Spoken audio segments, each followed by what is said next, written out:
Well, hello, Pastor Ray Barnett here, and glad you could be with me for another lesson on God's answers for anxiety and depression. I want to wish you a good morning or a good afternoon or a good evening, depending on what time you're watching this broadcast. Just an FYI, I didn't have a chance yesterday to upload a lesson, just like I suppose the rest of you. Some days just they get away from me, and I was literally all over the road. I had to go here, then I had to go there, and then here, with every intention of still finding a spot to do a lesson for you, but well, it just didn't work out. So I continue to remind you to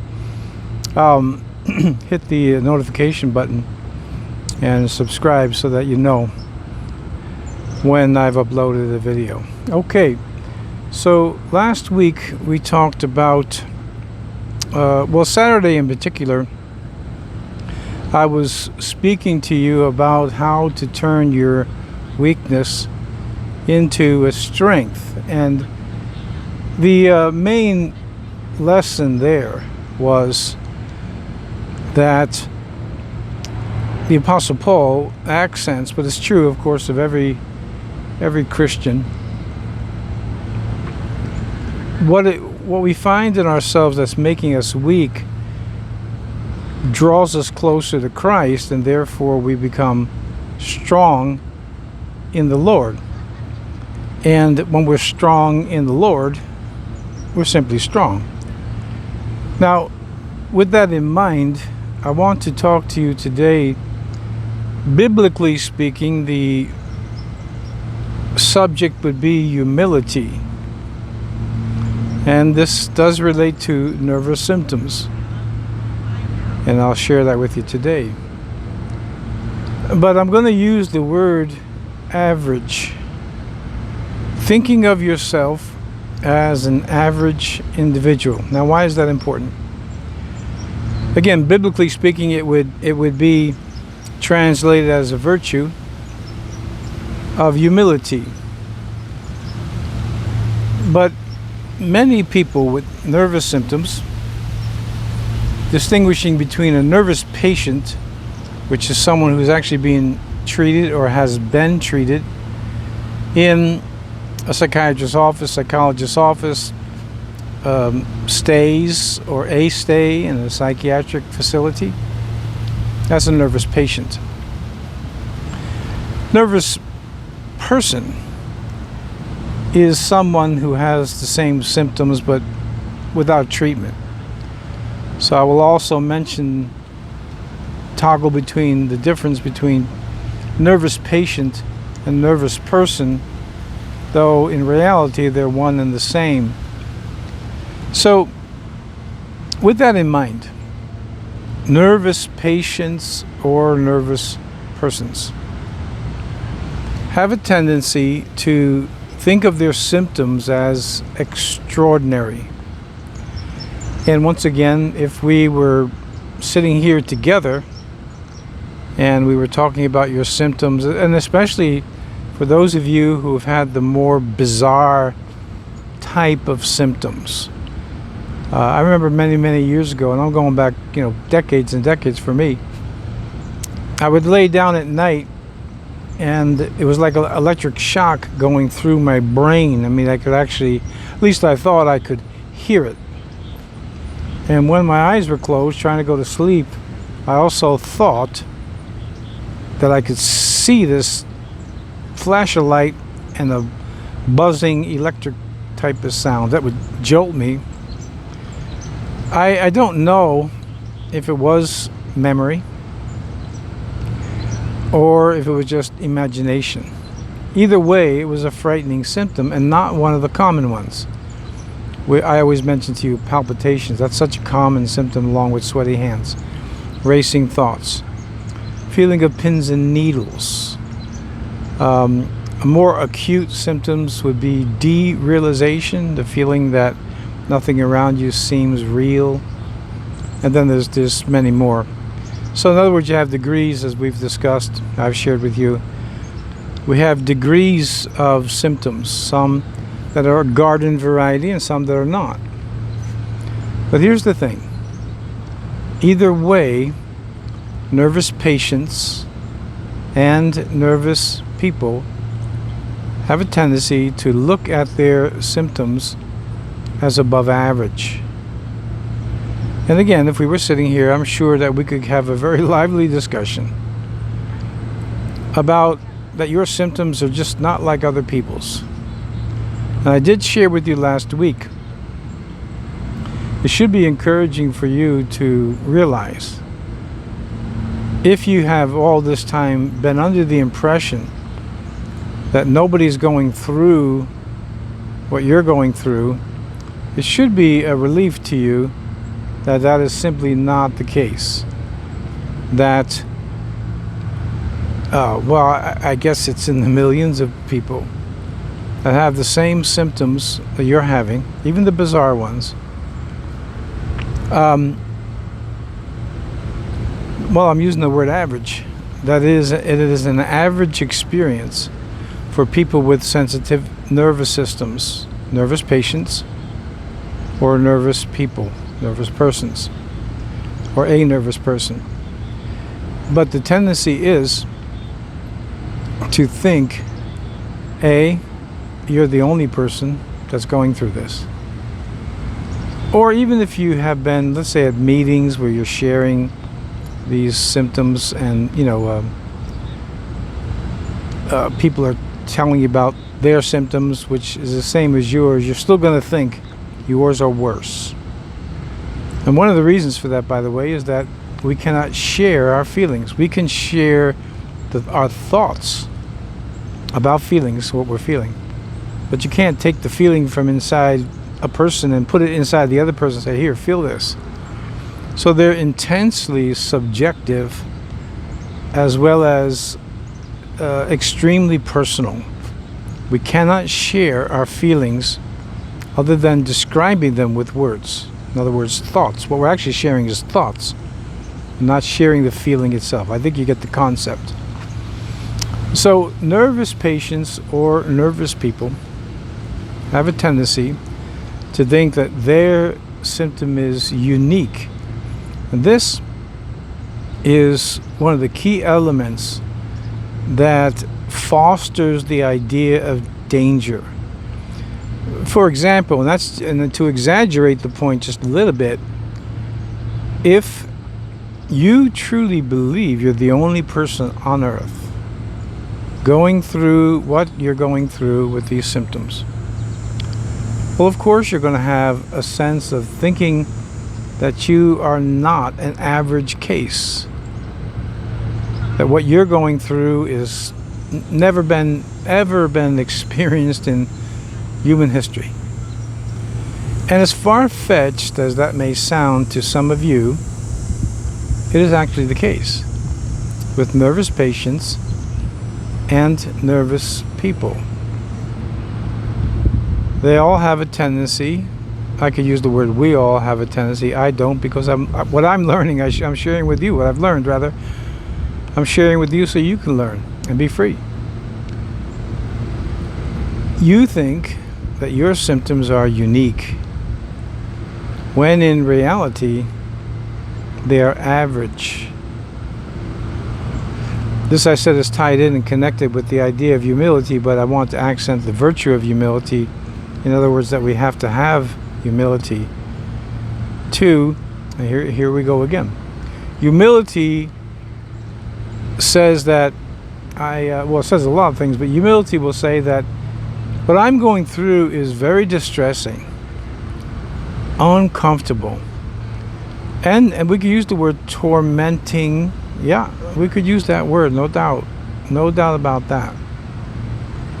But in the end, it's still average.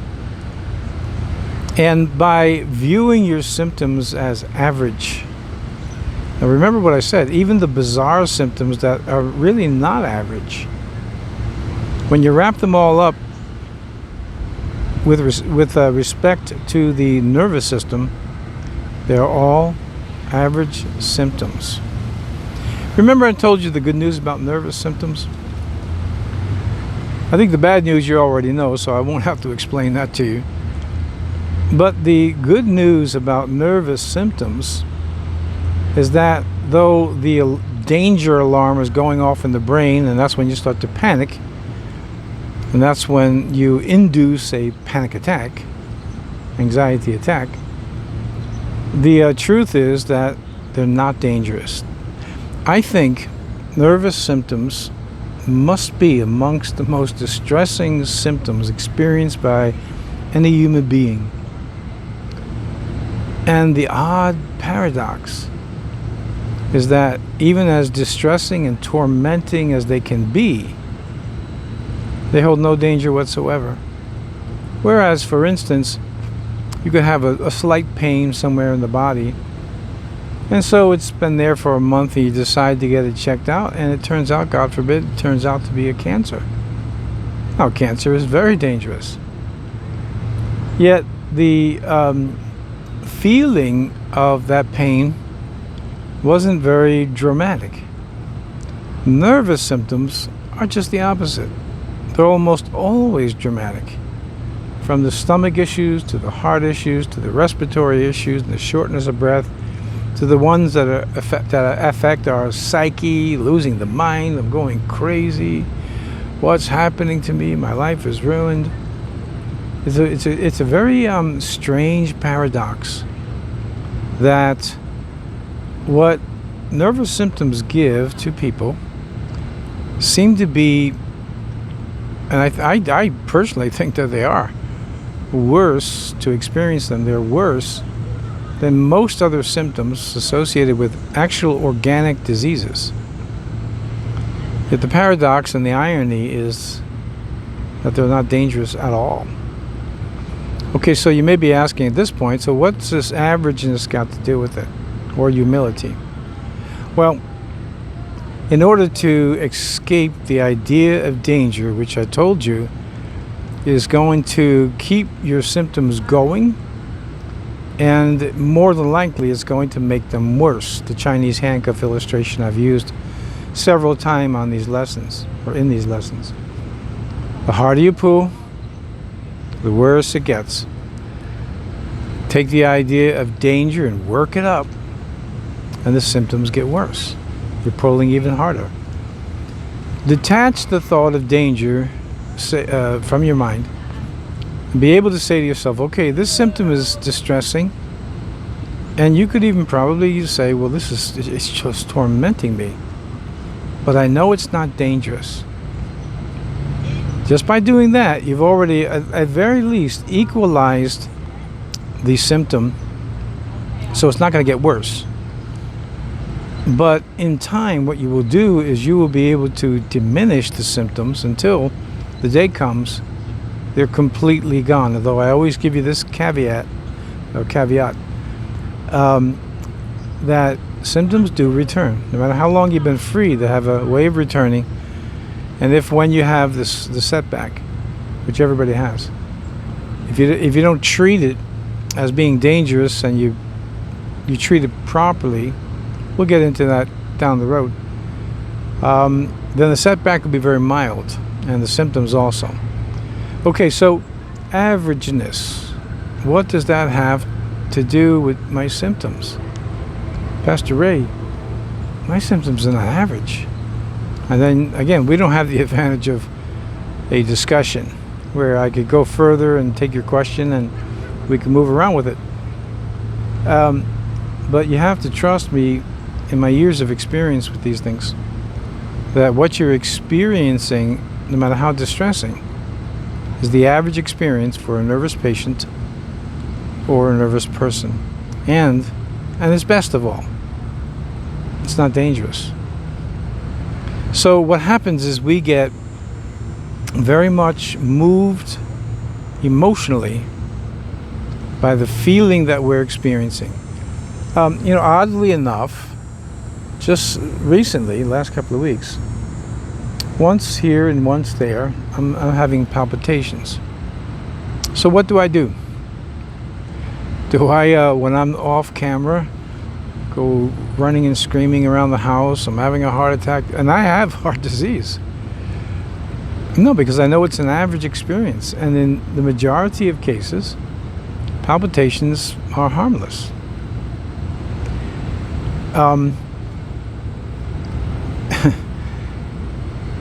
So, in other words, I really do practice what I preach and teach, and they work. I guess if they didn't work, then you would be able to question my motives as to why am I doing these teachings when I, A, don't practice what I'm teaching you, or B, I'm not really certain myself that these things actually work, but I'm on, camera here talking to you. Well, if they didn't work, I wouldn't be on the camera talking to you. They do work. And again, without trying to go through a litany of my credentials, I will simply say that you have to trust me. Some of you are already making progress, so you know that you're finding out that what I'm telling you is the truth. If you want to be rid of nervous symptoms, from the garden variety type to the bizarre ones, you're going to have to lose the thought of danger. Remember, it's a one-word idiom that is classic and average for nervous symptoms, nervous patients, nervous people. Is the one-word idiom that your nervous symptoms give you is you're in danger. Something is really, really wrong. That's how it registers in the brain. I have told you also that in my experience, every panic attack, every bit of anxiety felt identical, just like regular pain.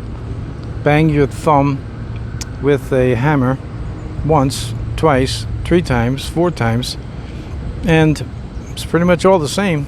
Pain is pain. Symptoms are symptoms. But when you begin to say to yourself, well, Pastor Ray has had them, maybe you know some friends who have had them, but even if you don't have that advantage of knowing people who have had them and conquered them and overcome them, at least you can be able to say to yourself, well, Pastor Ray says that this is an average experience. And I have to mention it all the time. This is with the understanding that you've been checked out medically, and in some cases thoroughly checked out. By the way, real quick, it just reminds me, I keep bumping into these cases of people having these dramatic symptoms that we're discussing in these lessons. And I saw one last night, a comment on a channel that wasn't mine, and it was somebody else's that was not even related to this subject. And we had a long comment about the tormenting symptoms they were going through and the anxiety and on and on and on. I just thought that was curious that I just happened to see it, which just continues to encourage me to do these lessons and continue this course with you, that the need is very, very great. It's probably increasing. Not probably, it is increasing. Okay, so that said, when you begin to say, whoa, these palpitations are wild, but they're average. It's not something extraordinary that it's going to make a chapter in the next book on psychology and nervous symptoms that this is something never seen before in history. 99.9% of anything that you're experiencing with nervous symptoms and depression is average. And the thought of that this is what happens will calm you down. Let me say it the other way. If you continue to look at your symptoms as unique, and maybe, which is also a tendency, incurable, there's no way I'll ever be free, then you get more tense. And as I've shared with you, I guess most nervous patients, nervous persons have lived in a state of steady tension so long you don't even detect it. You don't even know that you're nervous. You don't even know that you're tense. Once you begin to become proficient in the art of relaxation and scripturally dealing with your symptoms so that you can calm down. Then you're going to notice the days that you are tense. But most of you have been tense for so long, you don't even recognize that the symptoms are being produced by that tension. So the averageness and the thought of averageness of your symptoms is a way of saying, well, as distressing as it may be, this is what nervous patients or nervous people go through, so it's nothing extraordinary. And that will help you to deal with the idea of danger better. And then once that happens, the body will calm down, at least to some degree. And if the body calms down to any degree, to that degree, your symptoms diminished. If you pay attention to your body, what's going on in your body, you'll actually notice it. However, when hysteria takes over, you won't notice that it is hysteria. The thought of danger won't be well analyzed because you're in the